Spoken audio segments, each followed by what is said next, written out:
Hi friends, today we will talk about how to fix or how to solve the problem of SoundHound app.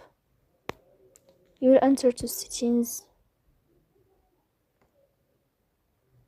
In this page you will go to apps, default apps, app settings.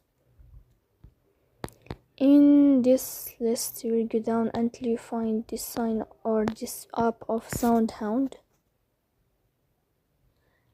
Then you click on first stop and you will click OK.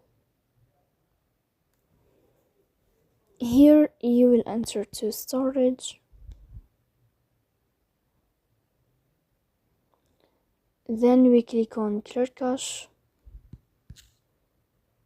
In the end you can turn off your Wi-Fi and you can turn on your Wi-Fi again.